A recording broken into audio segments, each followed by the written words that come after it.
السلام علیکم سر. سر آپ یہ بتائیے گا کہ آپ کا تعلق کنزیومر ایسوسیشن سے ہے, آرگنائزیشن سے ہے, تو آپ کیا سمجھتے ہیں کہ حالیہ بجٹ جو آیا ہے اس حوالے سے آپ کیا کہیں گے؟ دیکھیں, میں سمجھتا ہوں کہ اس وقت جو تاجر ایسوسیشنس ہیں ان کے بڑے تحفظات ہیں, اور وہ کہتے ہیں کہ اس بجٹ کو ریوائز کیا جائے. یہ بجٹ جو ہے وہ ان کے ساتھ مشاورات کر کے نہیں بنایا گیا. پہلی بات یہ ہے کہ جب بھی کوئی بجٹ بنتا ہے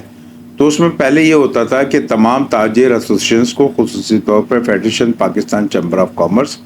جتنے بھی پاکستان کے چیمبرس ہیں ان کے نمائندوں کو بلاتے تھے, ان سے ایڈوائز لیتے تھے, ان سے پوچھتے تھے کہ بھئی یہ جو ہے یہ بجٹ ہم بنانے جا رہے ہیں, اس پک کے بارے میں آپ اپنی رائے دیجیے. ان کی رائے کو ان کی رائے کا جو احترام کرتے ہوئے اس بجٹ میں جو ان کی تجاویز آتی تھیں اس کو جو ہے ایڈوائزز پہ اس کے حساب سے بجٹ بنایا جاتا تھا. میں سمجھتا ہوں کہ دیکھیں, یہ جو بجٹ بنتا ہے یہ تو ایک ہر سال کا ایسا لگتا ہے کہ گھورک دھندا ہو گیا ہے کہ ایک اس کا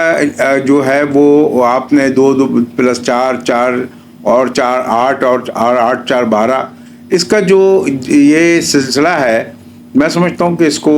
یہ دیکھنا چاہیے کہ ہم صارف کو سب سے پہلے, اگر میں کنزیومر ایسوسیشن آف پاکستان کے بحیثیت چیئرمین بات کرتا ہوں اور تمام پاکستان کے صارفین کی بحیثیت نمائندہ بات کرتا ہوں, تو ہم یہ دیکھتے ہیں کہ حکومت کو چاہیے کہ پیٹرول میں ریلیف دے, جو ہماری بنیادی ضرورت کی چیزیں ہیں اس میں ان لوگوں کو ریلیف حاصل ہونا چاہیے. اس میں اب آئے دن آپ یہ دیکھیں ہر 15 دن کے بعد جو ہے پیٹرول پرائزز فکس کی جا رہی ہیں. اب پیٹرول پرائزز آپ فکس کر رہے ہیں تو آپ انٹرنیشنل مارکیٹ کو بھی دیکھیے کہ اس کی انٹرنیشنل مارکیٹ کیا ہو رہی ہے. کم ہو رہی ہے تو پھر اس کے حساب سے پھر آپ, کم ہو رہی ہے تو اگر وہ 12 روپے کا فرق پڑ رہا ہے تو یہاں 1 روپے کا ریلیف دیتے ہیں, تو یہ انجسٹیفائڈ چیز ہے. اسی طرح گیس پرائزز بڑھ رہی ہیں,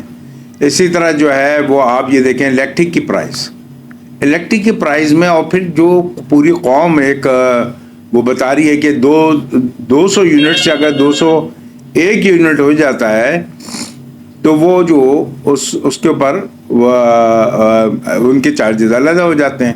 بھائی یہ فلیٹ ریٹ لے لیں. ایک جو ہے پوری, جب یہ بجلی کا نظام آیا اور جب یہاں پہ لوگوں کو بجلی مہیا کی جانے لگی تو ان کو یہ بتایا گیا کہ جناب یہ فلیٹ ریٹ ہوگا, یہ ٹیرف ریٹ ہوگا. بہت بہت شکریہ کوکب صاحب آپ کا کہ آپ نے ہمیں ٹائم دیا.